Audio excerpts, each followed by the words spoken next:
Buenas tardes. Buenas tardes con todos, hermanos. Bien, es nuevamente un privilegio poder compartir la palabra de Dios cada domingo, ¿eh? Hoy tenemos como título Creciendo uno junto al otro, ¿ya? La lectura bíblica central es Mateo 13, del 24 al 30, ¿ya? Bien, hermanos. Entonces, como una breve introducción, Eh, incluso a lo largo de los años, ¿no? ¿Quién no se ha reencontrado con sus maestros, profesores, que nos han enseñado desde pequeños, ¿no? Hace poco encontrándome con algunos de ellos me decían, ¿no? ¿Cuánto tiempo ya ha pasado? Te enseñé en la primaria cuando tenías pues 7, 8 años y ahora pues ya en estos tiempos, ya imagínate cuántos de ustedes seguirán aquí, otros habrán viajado, ¿no? ¿Cuántos habrán logrado sus metas, habrán sido formados como personas de bien? Y no hay más orgullo para un maestro que sean formados bien, ¿no? Como buenos ciudadanos. Pero cuando uno es maestro y uno enseña, ¿no? O sea, también las maestras enseñan pues a los niños, sea pues en jardín, ¿no? Ya incluso en primaria. eh, no es que la maestra diga, a este niño no le voy a enseñar bien como le voy a enseñar a este otro. ¿Por qué? Porque, ¿no? Una maestra puede tener en su salón 40 niños, ¿no?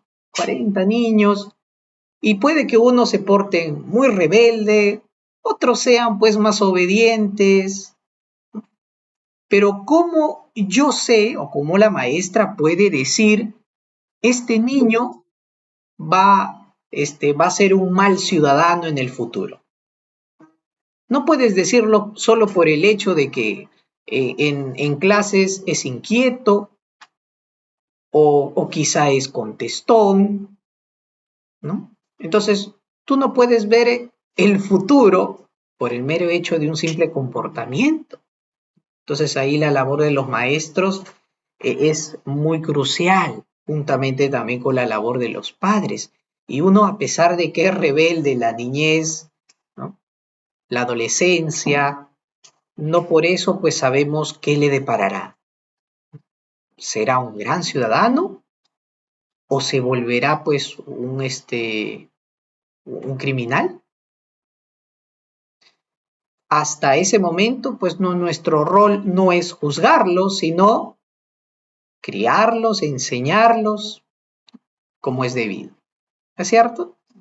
Por eso los maestras y maestros cuando enseñan, pues no discriminan, sino que al contrario, ¿no? Conforme a cómo es cada persona, ¿no? Se le va instruyendo.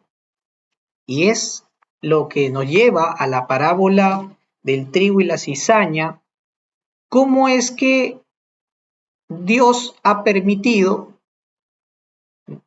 que así como el trigo y la cizaña crezcan juntos, así también el creyente junto con el inconverso crecerán en esta vida.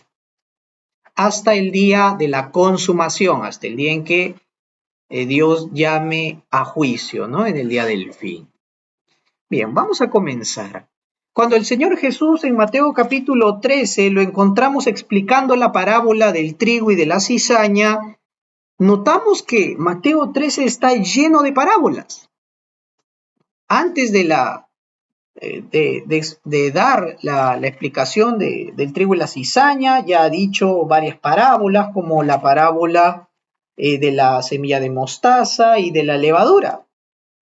Más antes ha hablado de la parábola del sembrador, y así.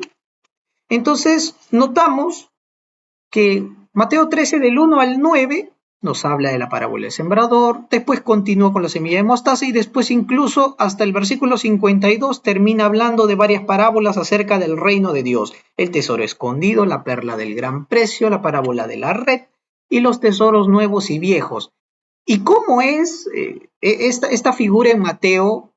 que el Señor da la parábola y después explica la parábola, no lo hace siempre, solo con algunas parábolas, y algunas lo ha dicho en público y otras lo ha dicho en privado. ¿Mm? Entonces es como si fuera un sándwich, ¿viste? Sándwich, ¿no? Entonces dice una parábola tras otra, y en medio de ellas está las explicaciones. Entonces, ¿qué podemos decir acerca de las parábolas del reino de Dios? ¿Por qué el Señor Jesús usa las parábolas? ¿Por qué? Porque no todo se entenderá. Las parábolas es un recurso literario para poder ejemplificar las verdades espirituales y celestiales que son difíciles de entender. Entonces, como Jesús es el maestro de maestros, Él comienza a llevarnos estas verdades a través de trabajos y acciones cotidianas de la vida de las personas. Pero aún así, a través de estas parábolas también se cierra un misterio, porque ¿no? Muchos le pidieron explicación. El Señor Jesús procede a narrar la parábola de la cizaña, diciendo primero que un hombre sembró en su chacra buena semilla, pero cuando la noche, cuando todos dormían, pues el enemigo viene y siembra una mala semilla, una cizaña, ¿no? en la misma chacra. Lo segundo es que cuando comienza a germinar no se nota, porque el parecido de ambos es muy similar. Trigo y cizaña, hasta el mejor agricultor no puede distinguirlo. Cuesta trabajo. Tercero, los trabajadores del dueño le dicen, te proponemos una solución, arrancar lo que se ha sembrado. Entonces, cuarto, la decisión del dueño, no. Deja que uno junto al otro crezca. Quinto, ¿por qué? Porque el día de la cosecha la cizaña será separada del trigo y así todo será recogida y la cizaña será quemada. Entonces, de esta manera, las personas del pueblo de Israel que le escuchaban podían pues entenderlo, ¿no? Ah, Jesús nos está enseñando esto, pero ahora discernir acerca de las cosas espirituales con esta parábola ha sido bien difícil, ¿no? ¿Qué simbolizará pues la semilla o el que siembra? ¿Quién es el enemigo? ¿No? ¿Y qué se propone Jesús con decirnos que el reino de Dios es semejante a esto? Y es ahí donde vemos que después de algunas parábolas más, el Señor Jesús, que expuso esta parábola de la cizaña en público, va y entra a una casa, dice. Y es en privado donde sus discípulos le dicen, explícanos esta parábola de la cizaña.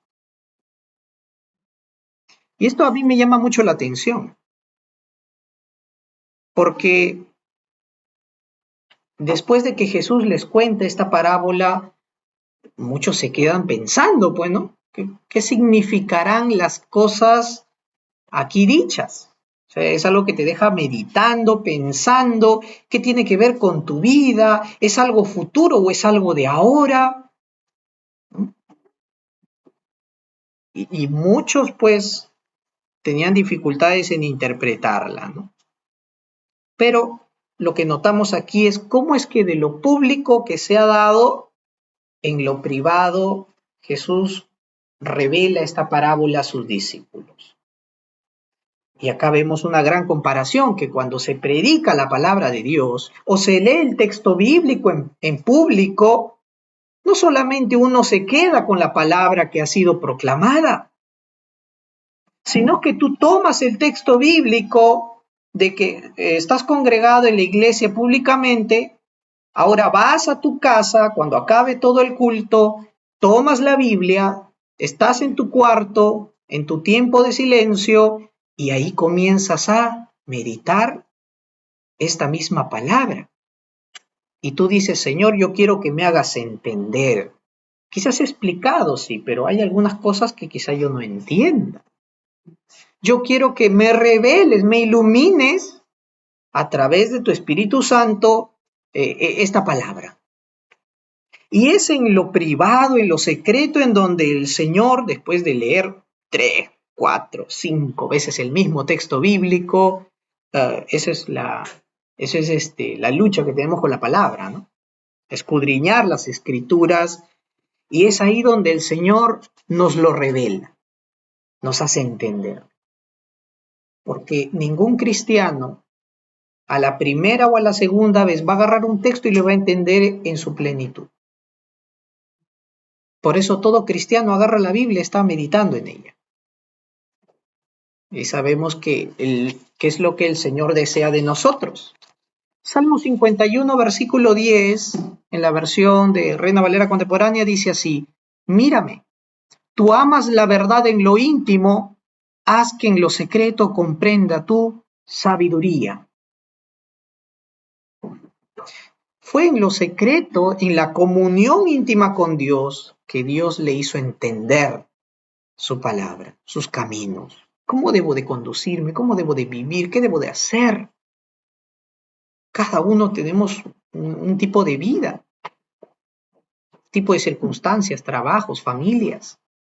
Y yo quiero sabiduría y entendimiento y guía en ese camino. Primera de Juan, capítulo 1, versículo 7, dice así: pero si andamos en luz, como Él está en luz, tenemos comunión con otros. Y la sangre de Jesucristo, su Hijo, nos limpia de todo pecado. Tanto el Salmo como la primera carta de Juan que acabo de leer, notamos que Dios desea que tú tengas comunión íntima con Él para que conozcas su voluntad y camines en su luz. Por eso dice, si andamos en luz como Él está en luz. Bien. Y ahora, y es en lo privado donde procede a enseñar. Comienza a decirles, el sembrador que puso la buena semilla en el campo es el Hijo del Hombre. ¿Quién es el Hijo del Hombre? Cristo, el Hijo del Hombre. El campo, ¿qué es el campo? El mundo, este mundo. La buena semilla. Los hijos del reino, los hijos de Dios. Eso es lo que Jesús ya está explicando desde el 36 al 43. ¿Ya? La cizaña.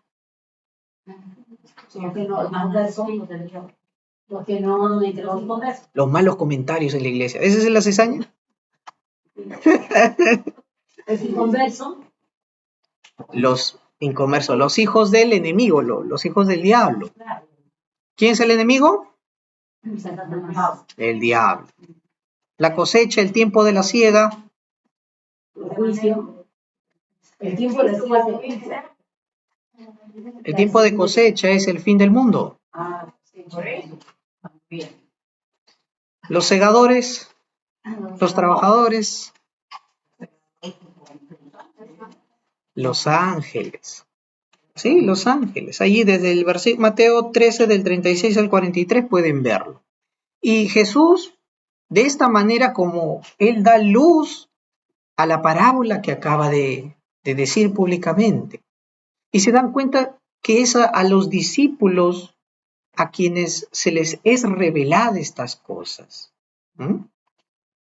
Por eso, todo discípulo va a acercarse con seriedad a la Escritura y va a instar en la Escritura.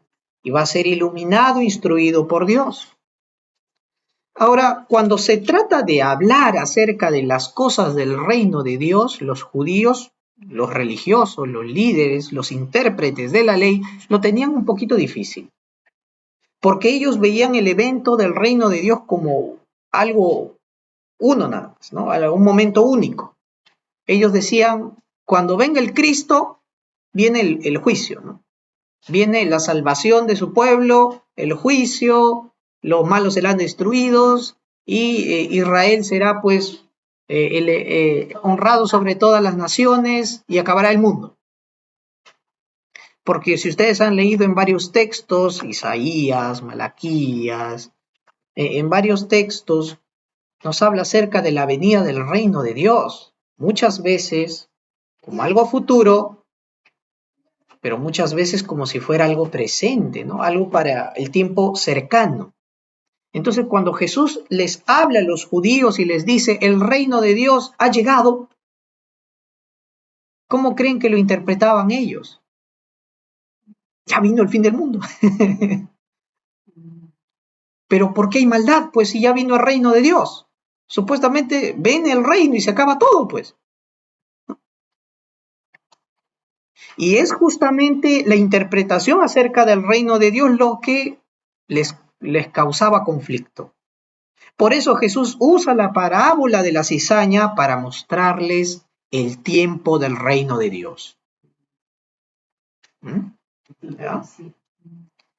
Que dentro del reino de Dios hay dos momentos, hay dos tiempos. ¿Cuándo comienza la venida del reino de Dios? Según la parábola del trigo y la cizaña.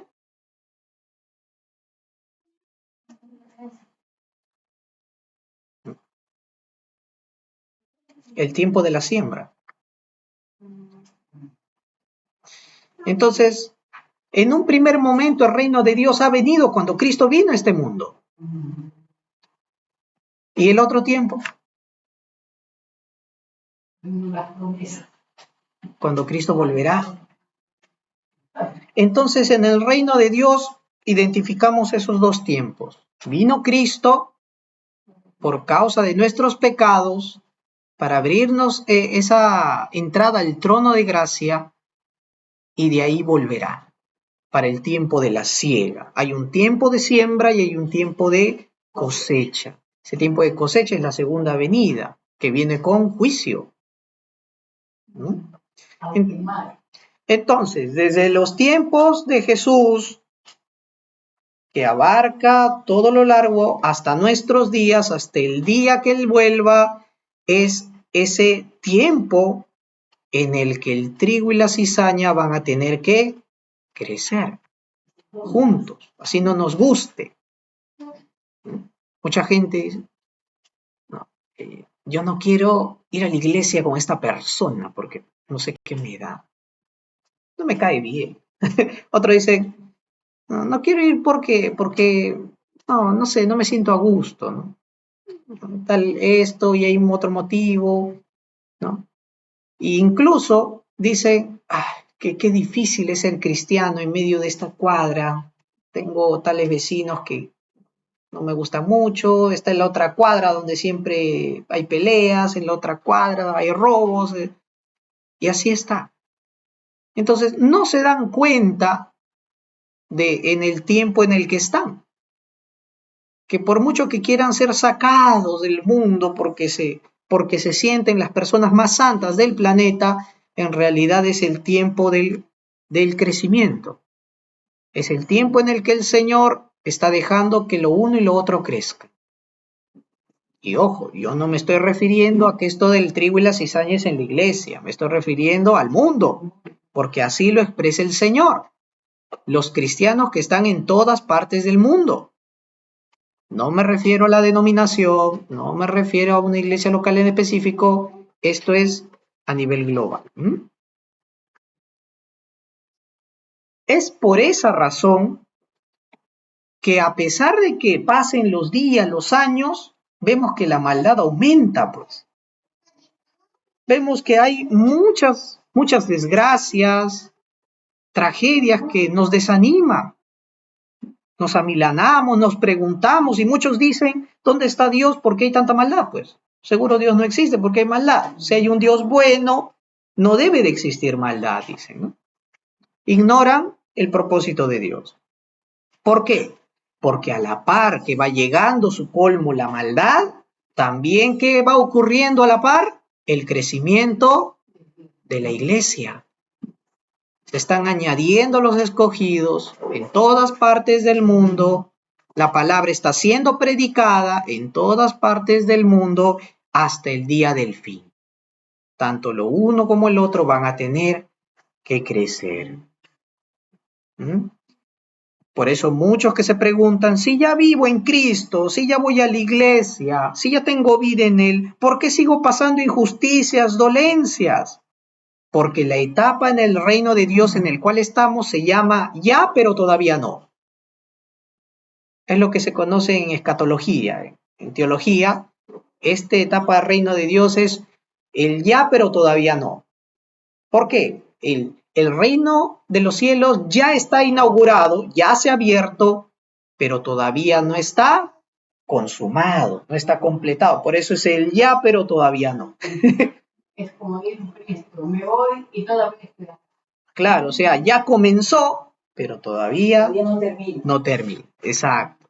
Entonces, y es ese periodo en el cual estamos. Falta consumarse. En ese tiempo tenemos que aprender ¿a qué?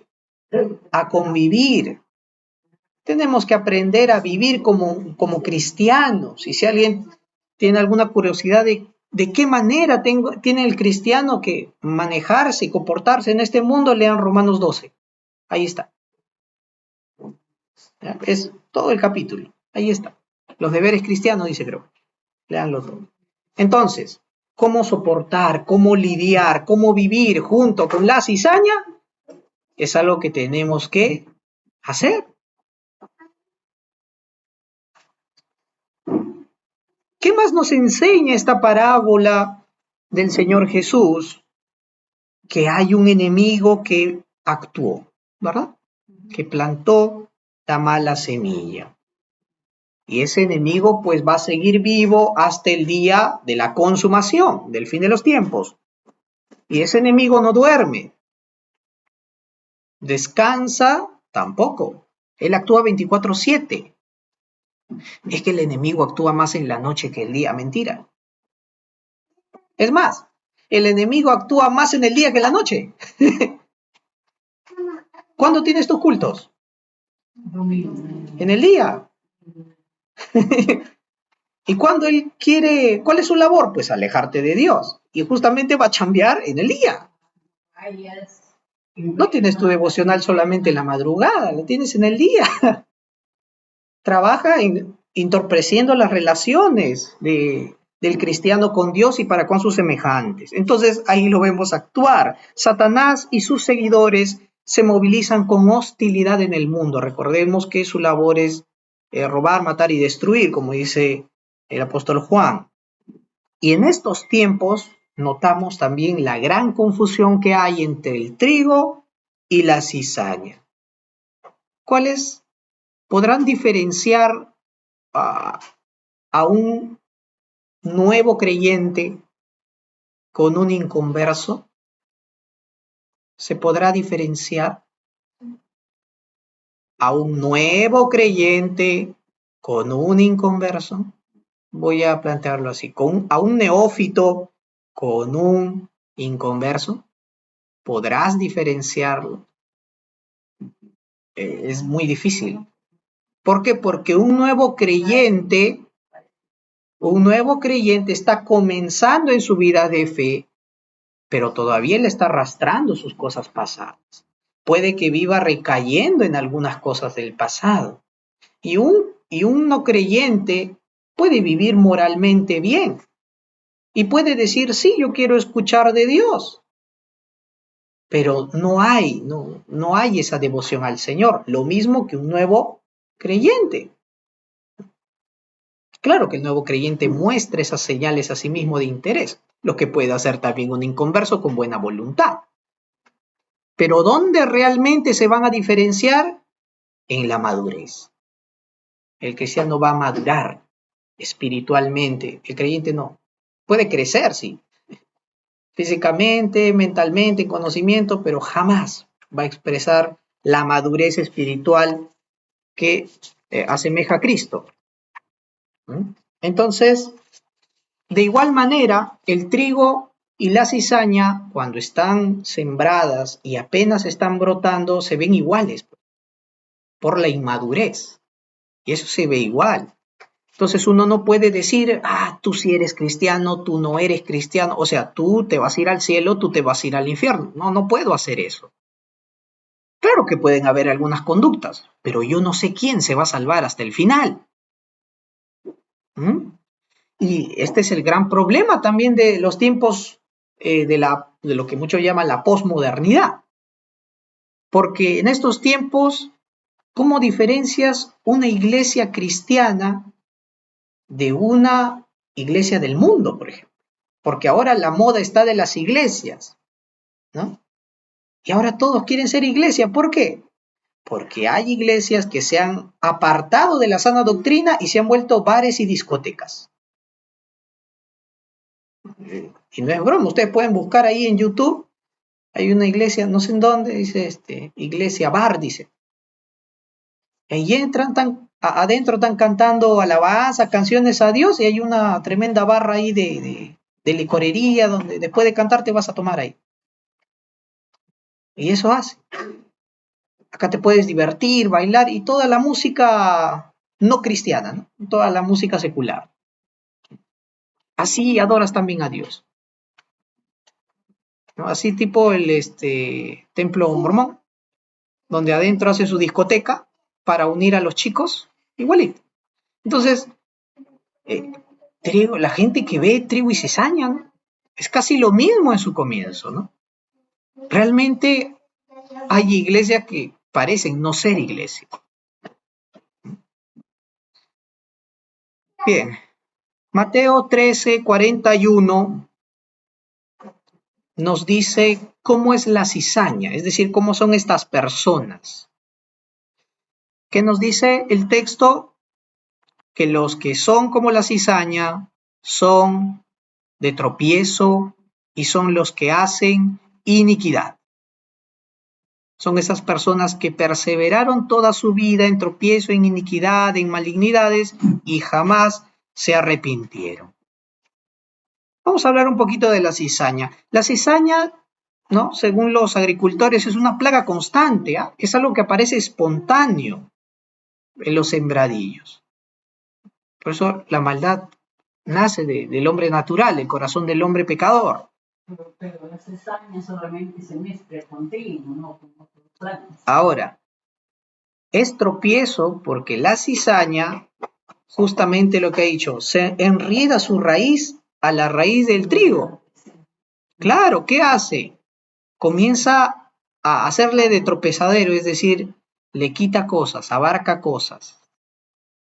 Tierra, agua, hasta si puede opacarla a la luz, lo hace, ¿no? Entonces, todas estas cosas.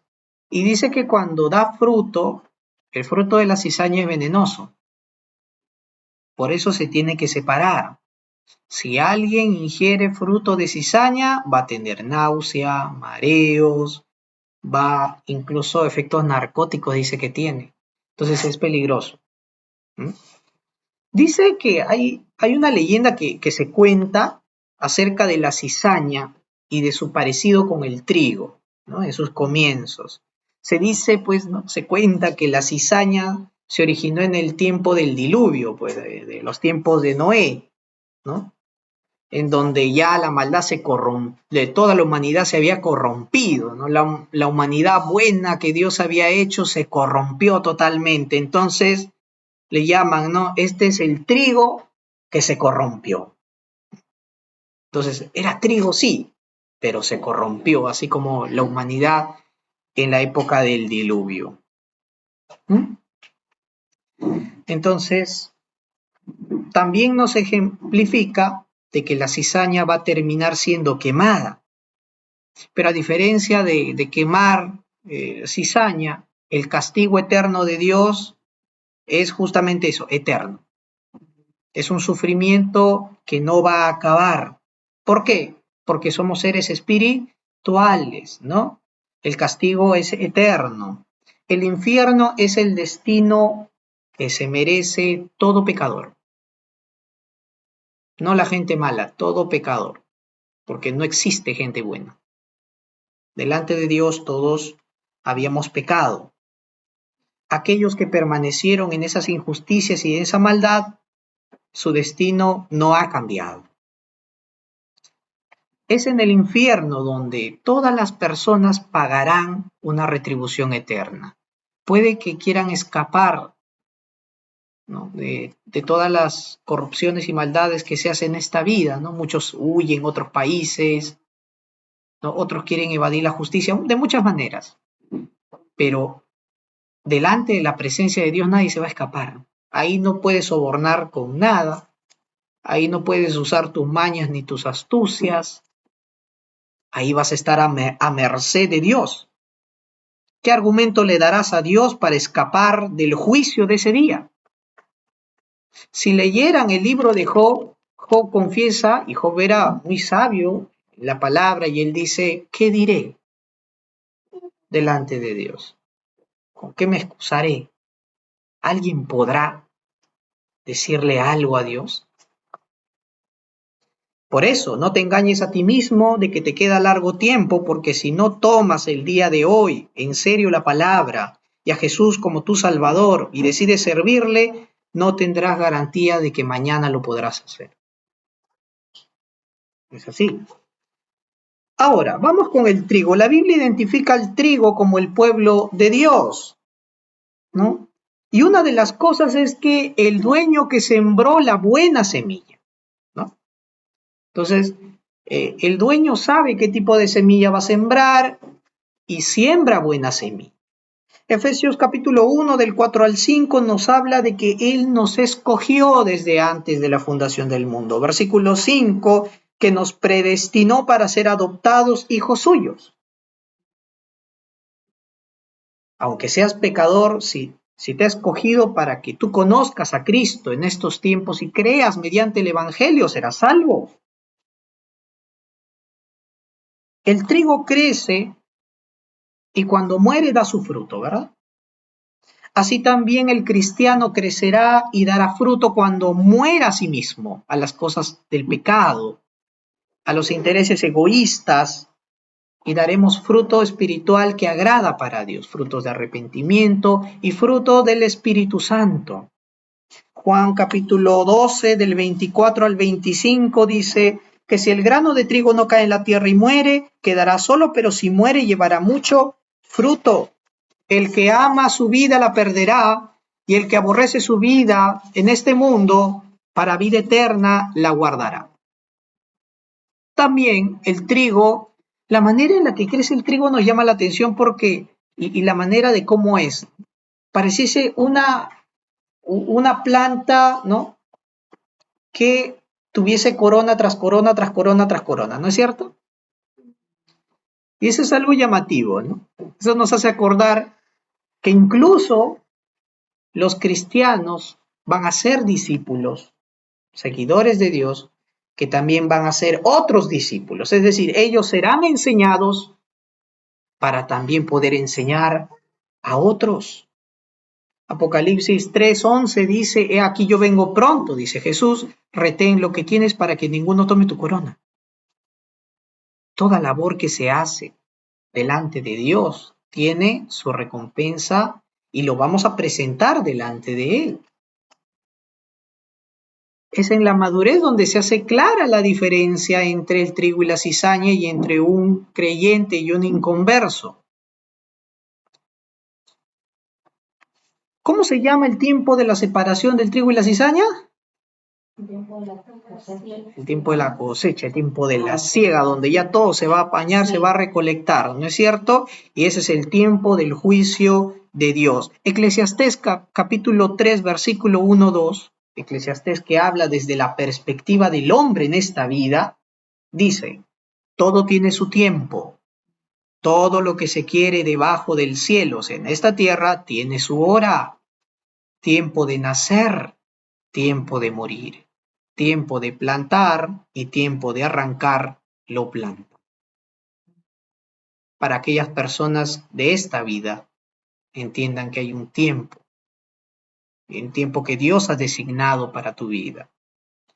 Y debido a que estamos creciendo junto con la cizaña, no debemos de caer en el prejuicio, ¿no? ni en nuestras emociones apresuradas, porque el juicio del hombre es falible.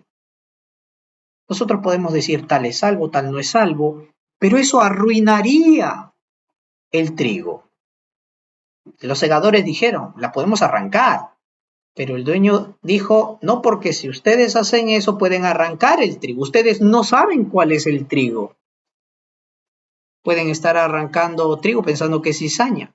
De igual manera, puede que una persona cometa graves errores, pecados, pero luego se redima y sea transformado por la gracia de Dios y comience a vivir su vida como Dios desea.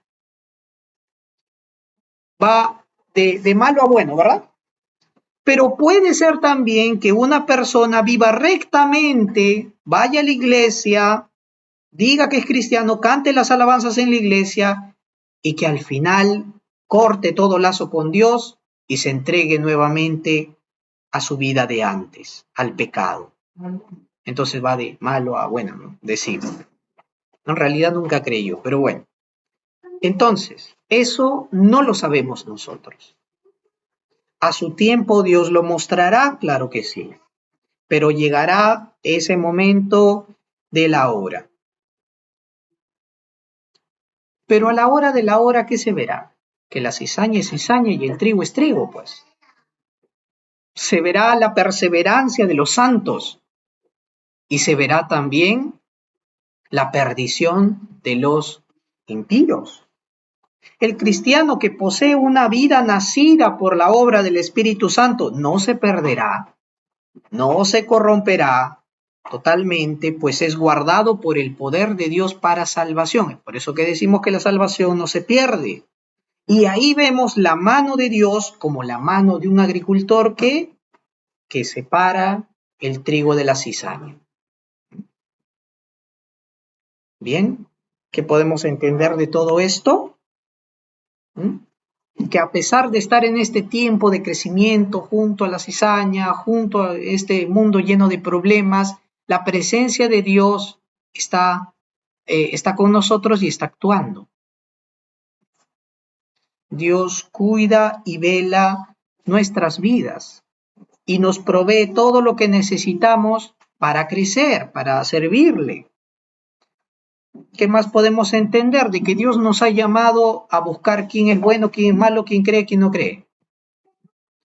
Lo que Dios nos ha llamado es a exhortarnos por bondad y por amor unos a otros. Mira, hermano, si tú te estás alejando, te recomiendo que vuelvas. Te recomiendo que instes, no dejes que el desánimo te aleje. Y así, cuidándonos unos a otros en la fe. Animándonos a perseverar en la palabra, sí. No a condenarnos unos a otros. No, un día ya no viniste, ya eres hijo del diablo. No, no es así. Somos llamados más que a fijarnos en la persona de lado, es hacer la buena voluntad de Dios. Sabiendo que va a haber un tiempo de juicio perfecto, en ese día Dios se va a encargar, no yo. Entonces, ¿qué debemos hacer? Procura tu crecimiento en la fe y tu madurez espiritual. ¿Ya? Vamos a orar. Amado Señor, te damos gracias. Bendice, Señor, tu buena palabra en nuestras vidas. Ayúdanos, Señor, a que si realmente, Señor, somos trigo, ayúdanos a comportarnos como tal. Si eres tú quien está tratando con nuestras vidas, que podamos disponer con toda devoción nuestra vida y la vida de nuestras familias en oración, en ruego, en perseverancia, que podamos tener un tiempo para todo, sí, pero no olvidar de que a pesar de los problemas, tú estás presente y obrando en nuestras vidas. Te damos gracias, Señor, porque va a haber un tiempo, así como vino el Evangelio en nuestra vida, va a haber un tiempo de rendir cuentas. Va a haber un tiempo donde cada persona va a responder delante del trono de Dios. Por eso no hay nada que afanarse o que temer o que algo salga mal. Si Dios se ocupa de nuestras vidas y seguimos sus caminos, estaremos bien. Oramos, Señor, confiando en tu buen cuidado y también sabiendo de que tú cuidas a tu iglesia. En el nombre de Jesús, oramos. Amén.